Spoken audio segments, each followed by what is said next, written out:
Hello, welcome to Dundro's podcast. I'm your host, Justin. Today we're reviewing the Netflix film Army of Thieves, which is directed and starring Matthias Schweighöfer. Screenplay by Shay Houghton, also story by Zack Snyder and Shay Houghton.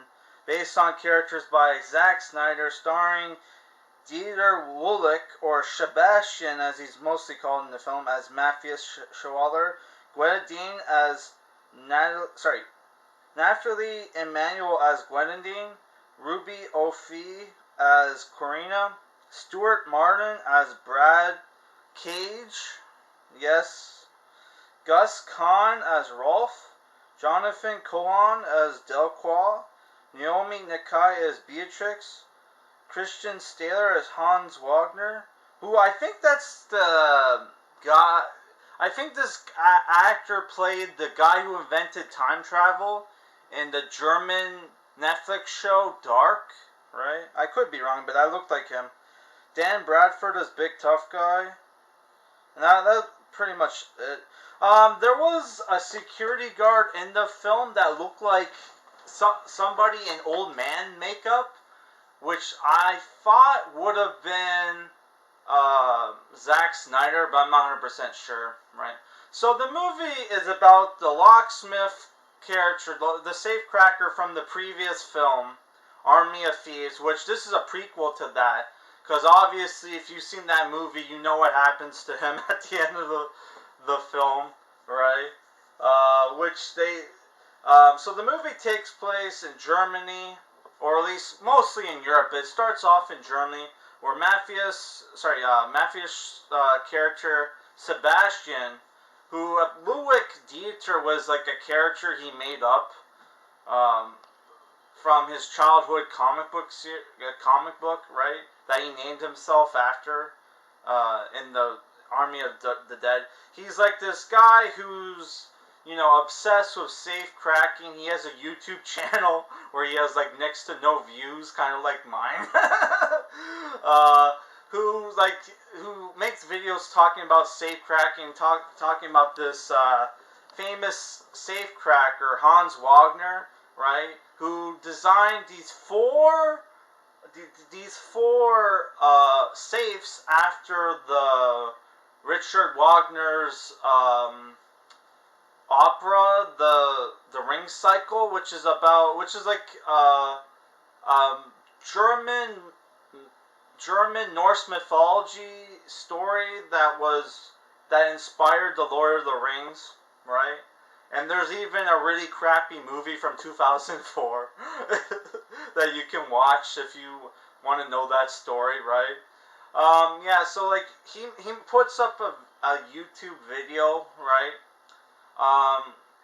Talking about the story, right? And like somebody comments, hey, how would you like to test your skills? Go to this location and say Guderdong, right? Or Guderdam, whatever, right? And he goes there, and it turns out to be a safe cracking competition, which he wins and gets introduced to Gwendoline, who is she was an actress from Game of Thrones. She played the handmaiden character, that the handmaiden to the Queen of the Dragons, whatever. I forget her name. Emilia Clarke's character, Daenerys. Yeah, that was Daenerys Targaryen. Yeah, that character. Who her character in the book was like 10 years old, but they aged her up, which was super weird. Well, I forget her name. I was about to say Melisandre, but that was like a different character. Whatever. She recruits him to go on the series of heists where they go and crack the three Hans Wagner safes, right? Right. And the other members of the team is this Portuguese like female hacker who's a DJ, kind of chubby, kind of cute. She kind of reminded me of a fat Lana Del Rey, if you're a fan of her music. You also have like the English like Arabian like getaway driver Rolf, right? Um, you have Brad Cage, who's the the asshole boyfriend uh, of Gwendolyn, who real name is Alexis Rothschild or something like that, who was just like Gwendolyn, was a rich kid who decided to become a criminal, ran away and became a criminal, right? And he's upset. He grew up watching action films and named himself after Brad Pitt and Nick Cage, which was pretty obvious. They didn't really need to explain that, which they did. But it was really obvious, man. There's nobody whose name is like Brad Cage, man. That's such a made up name. Which something weird about the movie is that he has the same haircut as the main character, right? So it's like, what the fuck was that about? Right? So they go on these heists and like, you know, so you have some high school bullshit going on where the main character falls for Gwendolyn and kind of gets in between the relationship between her and her boyfriend. So what happens after the second heist? He betrays the one guy, right? The main character, and that kind of splits the team. So you have like one part of the team goes off to try to finish the last job, and you have the other team, which is just the getaway driver, and the asshole boyfriend tries to, like, you know, screw up, tries to rip them off after they succeed, right? And you also have this French Interpol agent who's after them, who's been after them for a long time, who has a vendetta against him because Brad shot him in the ass. Right, and all this is going on while the news of Las Vegas having a zombie outbreak is going on. If there's any alien UFOs in the film, I didn't see any, right? So, overall, I thought the movie was good, but the movie is basically beta male power fantasy, right? And there's also some... If you're not a fan of seeing, like, you know, a 90-pound female or whatever weight the Gwendolyn's character is, like, I think it's, what was her name? Nathalie Emmanuel. She beats the shit. There's a scene where she beats the shit out of, like, two 6 foot, security guards who are really tough looking. And it's like, man, I mean, she was armed with two pistols, like pistol whipping them, but it was, man, if you're not a fan of that stuff, you're probably gonna hate this film, right? Oh fuck! I need to run away. I just realized that my Betamon's at level 11, so if he levels up once more, I'm not going to be able to learn his champion's move. God damn it. So I'm really hoping we do not win this fight. In this match. Oh, fuck. That's the problem when you're multitasking. You fuck up one thing over the other. So yeah, overall, I thought the movie was good, but there is some, like, beta. Like, this is base. This whole movie is like a beta male power fantasy. And I thought it was a bit, like, someone once told me, like, whodunits are not the, you know, most intellectual movies or whatever, art house movies. It's like heist films because they're not about whodunits, it's about howdunnits. Here, it's like the how done it. It's like the master safe maker, right? Made a safe that if you knew if you knew the backstory behind how the safes are made, and you know the story of the ring cycle, then you could theoretically, like, you know, solve crack the safe like our main character did, right, in the movie. So it's like, and it sounds like the story is very well known, or at least the guy. It must be out there, right? If the safecracker dude got it. So I thought that was a major plot hole, right? And then there's the fact where, like, okay, this guy, I thought they made a major mistake showing at the end of the film him getting recruited from Army of the Dead. The scene, they replayed the scene from Army of the Dead where he gets recruited. So they remind you that when he was getting recruited, that he didn't mention that, hey, I actually cracked the three out of four of these saves from this series, right? Because the safe in the Army of the Dead movie was the last safe in the Ring Cycle by Hans Wagner, right? So like he solves the three previous. He cracks the three saves in this movie, right? Which takes place before the Army of the Dead. You would think, hey, when they were recruiting him, he would have mentioned that. He obviously he didn't. So it was like, come on, man. They just take him at his word when he says, yeah, I'm the best safecracker. One of the best safecrackers in the world, right? No references or nothing. They just take his word for it. But like, I guess the one dude, Hiroyuki Sanada, who is going to obviously get a paycheck from this movie, even though he wasn't in it. They show a picture of him, right? So he's getting a paycheck. But like, overall, I thought the movie was a fun, like, heist adventure movie, but it was fucking dumb at times.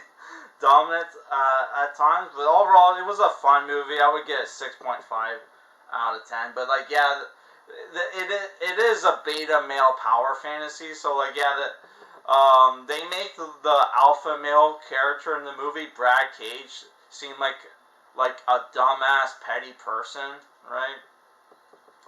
Yeah. So if that kind of thing bothers you, then yeah, that shit is in the film, right?